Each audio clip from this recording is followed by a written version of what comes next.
The doors of the great hall slammed open. Every head turned.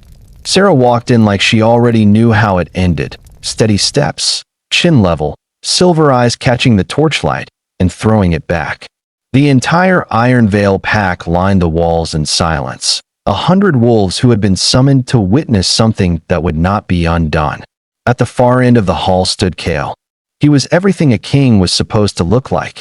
Broad-shouldered, cold-eyed, carved from authority like stone from a mountain. Beside him stood Mira, the Northern Alpha's daughter, polished and composed, the kind of woman who came with armies attached. Sera stopped in the center of the hall. She did not kneel. Not yet. Kale's voice filled the room like a blade being drawn. Sera of no pack. You stand before the Iron Veil as my fated mate, a bond written by the old laws. I have considered it. The hall held its breath. And I reject it. Nothing moved. You are packless.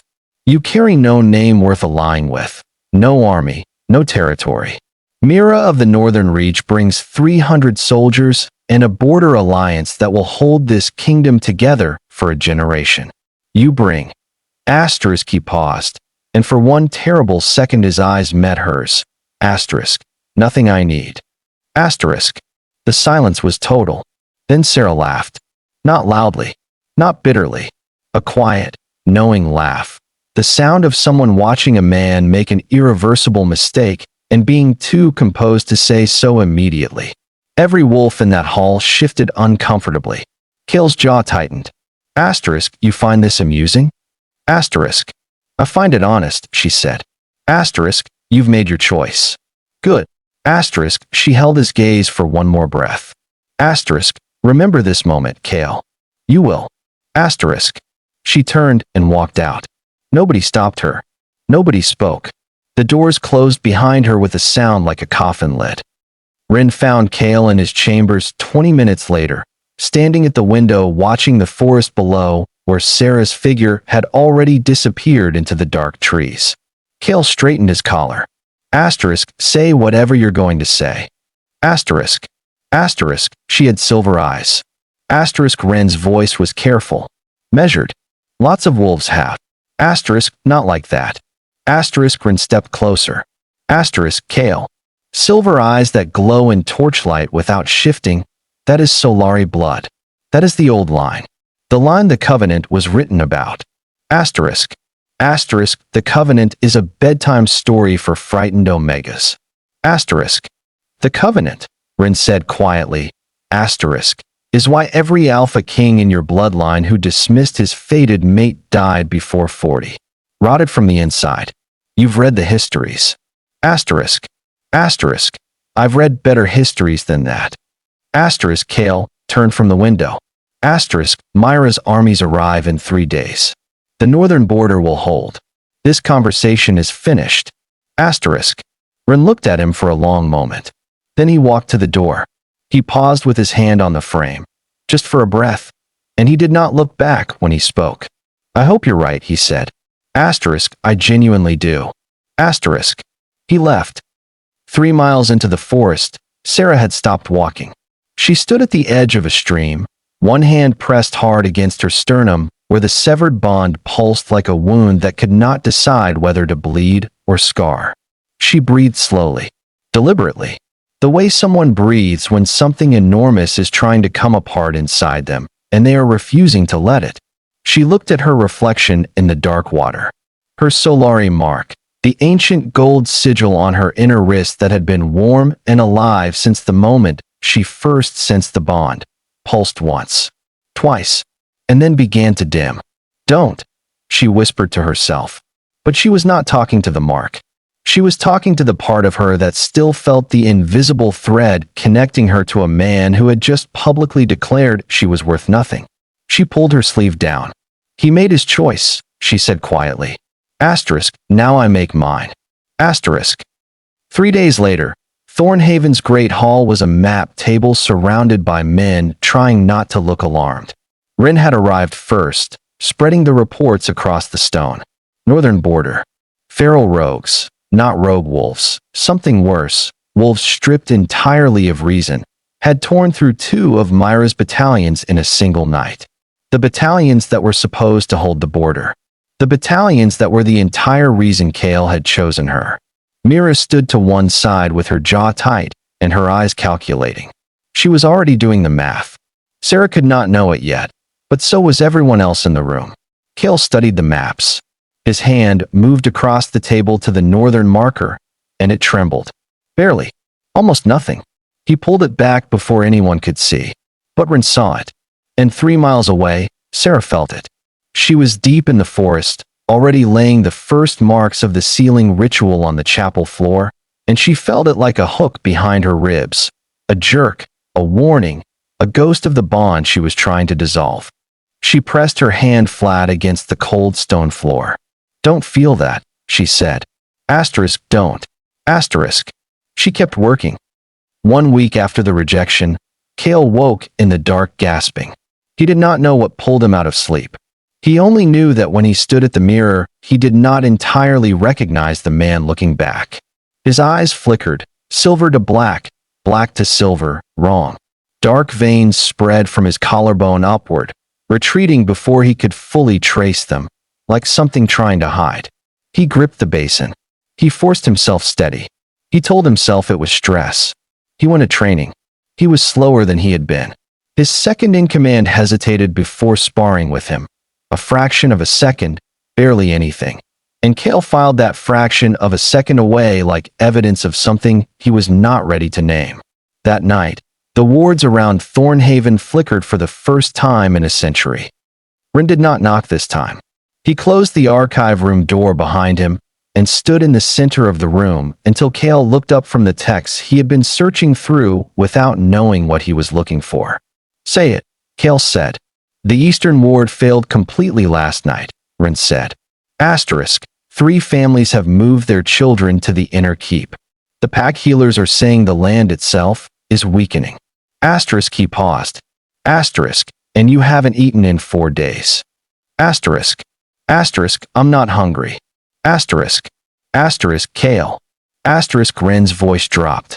Flat. Unsparing. Asterisk, you are rotting. Slowly. But you are rotting. And every person in this pack can feel it even if they cannot name it. Asterisk. The silence stretched. Asterisk, where is she? Asterisk, Kale said. His voice was careful, controlled, like a man holding something together with both hands. Rin looked at him for a long moment. I don't know, he said. Asterisk, but I've been looking. Asterisk. Kale read until the candle burned to nothing. The Solari Covenant was not a bedtime story. It was a death record. Page after page of Alpha Kings who had dismissed the bond, dismissed the warnings, dismissed the silver-eyed women who carried something ancient in their blood, and then deteriorated, slowly and completely, until there was nothing left of them but feral noise and darkness. He read it all. He could not stop. And then he found the passage that broke something open behind his ribs. Asterisk. The Solari line exists for one purpose: to filter the excess of Dominion energy carried by Alpha Kings. Without a Solari mate, the Alpha's power becomes a poison that consumes him from within. This is the origin of the feral curse. There is no cure. There is only the bond, willing, mutual, and freely given. Asterisk. He stopped. He read it again. Asterisk, willing, mutual, freely given. Asterisk. He looked at his hand on the page. The knuckles were darkened now, visibly, undeniably. He turned his hand over. The veins traced black lines up his wrist like cracks spreading through stone. He thought of her laugh. That quiet, composed, devastating laugh. The way she had stood in that hall in front of 100 witnesses and felt no need to perform her pain for any of them. Remember this moment, Kale. He closed the book. He already knew where she was. Thornhaven was coming apart. He walked through it like a man moving through a nightmare he had built himself. The outer ward had failed entirely. He could feel the absence of it like a missing wall, cold air where there should have been warmth. Rin was at the eastern gate with 12 wolves holding a line that should have had 40. Myra's carriages had been seen leaving at dawn, luggage loaded in the dark, soldiers already gone. No confrontation. No farewell. The political calculation had simply evaporated the moment it stopped making sense. Kale walked past all of it. The dark veins had reached his jaw. His eyes were more black than silver. When he passed the wolves at the inner gate, they stepped back, not in deference, in fear, and he felt the difference like a wound. He followed the golden light through the trees. He had felt it for days without admitting what it was.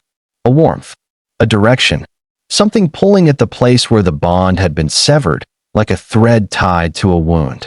He followed it through the dark forest, past the stream where her reflection had once looked back at her, until he reached the stone chapel buried in moss and older than every lie he had told himself. The door was sealed with solari light, a wall of gold that pushed against his chest when he touched it. He hit it with his shoulder. It cracked. He hit it again. It broke. Sera spun from the ritual circle, silver eyes blazing. The chapel was filled with golden light she had drawn on the floor in hours of careful, painful work. Candles, ancient symbols, her solari mark burning on her wrist. And in the center of it all she had been kneeling, almost finished, almost sealed, almost free. Almost. They stared at each other across the circle. He looked destroyed, half his face shadowed by dark veins, his eyes flickering. His authority collapsed into something desperate and raw. She looked exhausted, hollowed out by the ritual, trembling slightly, but her spine was straight and her gaze was steady. "You came to beg," she said.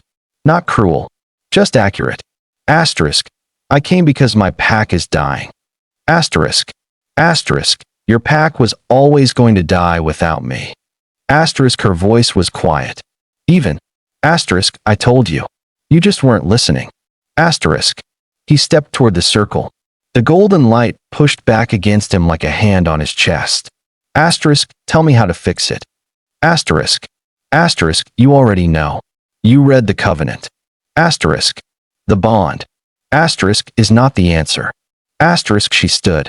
She faced him fully, and something in her expression shifted, not softer, but deeper. Asterisk, not the way it was.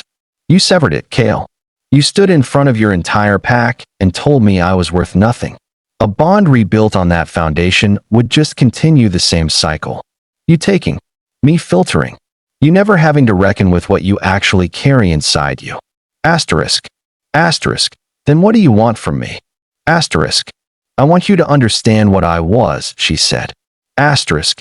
Every room you walked into. I was the reason your power didn't consume everything in it. Invisibly. Without credit.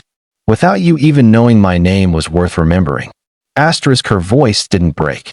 It just landed. Asterisk. And you looked at that and saw nothing.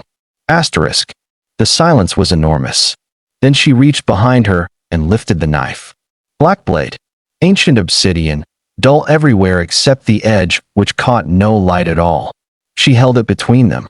Cut the alpha spark, she said. Asterisk, become an omega. The curse breaks. Asterisk. Kale stared at the knife. Then at her. Asterisk, you want me to destroy myself. Asterisk. Asterisk. I want you to surrender yourself. Asterisk, her voice dropped. Quieter now. Almost gentle. The way someone speaks when they are giving you the most important thing they know. Asterisk, there is a difference. One destroys. One transforms. Asterisk. The longest silence of the story. Kale looked at the knife. He looked at his darkened hand. He looked at her face. Exhausted, unbroken, waiting without expectation, which was somehow the most devastating thing of all. He thought of Ren at the gate, holding 12 wolves against a line that needed 40. He thought of children moved to the inner keep. He thought of the faces of his pack stepping back from him in fear. He thought of everything he had called power. He took the knife. His hand did not shake, but the effort of that steadiness was visible in every line of his body. He looked at Sera one more time. She did not nod. She did not encourage. She simply held his gaze and let him be exactly where he was. He drove the obsidian blade into his own chest. Not to kill. A precise, ancient motion, severing, not destroying. The alpha spark left him in a collapse of dark light that filled the chapel and then folded inward like a breath released after years of being held. The dark veins dissolved. The flickering stopped. He fell to one knee. The silence that followed was the cleanest silence he had ever known. He looked up at her. His eyes, for the first time in the entire story, were completely, purely, permanently silver. Now he said, quietly, asterisk if you are willing. Asterisk. Sera knelt in front of him. She placed both hands over the wound. The Solari mark blazed.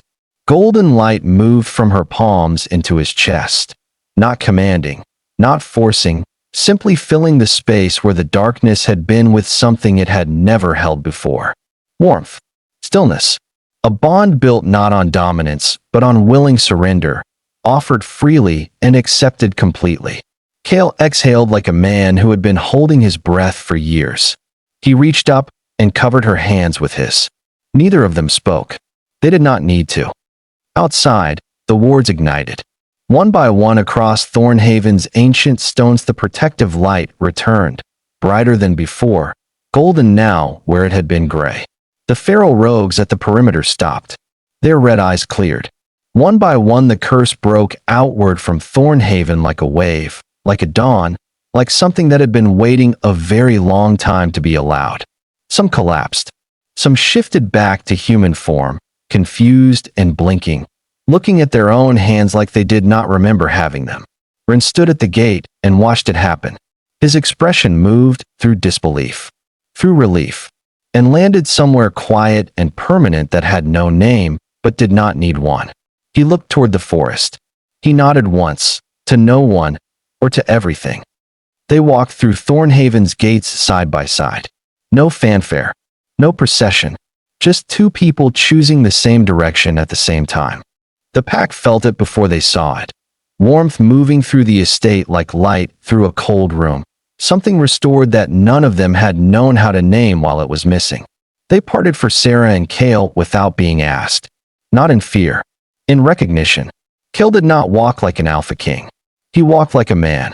Beside her, Sera did not walk like a prize or a savior. She walked like someone who had made a choice and was entirely at peace with the cost of it. Rin fell into step on Kale's other side. He said nothing, but his hand found Kale's shoulder, just for a moment, one brief contact, and that was everything that needed to be said. The great hall. Night. Firelight. A table, not a throne. Maps, reports, council papers spread between them. Rin across from them. Others gathering. A new kind of meeting, a new kind of weight in the room, built on something that would actually hold. Kale looked at Sera. She was reading a report, silver eyes moving quickly across the page, one hand resting loosely on the table. She did not notice him looking. He thought of her laugh in that stone hall. The way she had said remember this moment, and then walked out without looking back, because she had already known something he would spend months learning. She did not save me because I deserved it, he thought. Asterisk, she saved me because she chose to. And I will spend whatever time I have left learning the difference between those two things. Asterisk.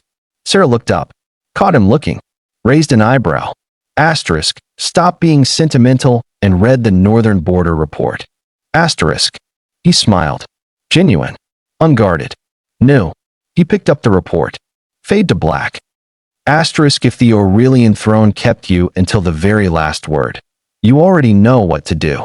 Like this video, drop a comment telling us whose moment hit hardest, Kale with the knife, or Sera choosing to kneel. And subscribe so you never miss the next story. The next one is already coming, and it will not be gentle. Asterisk.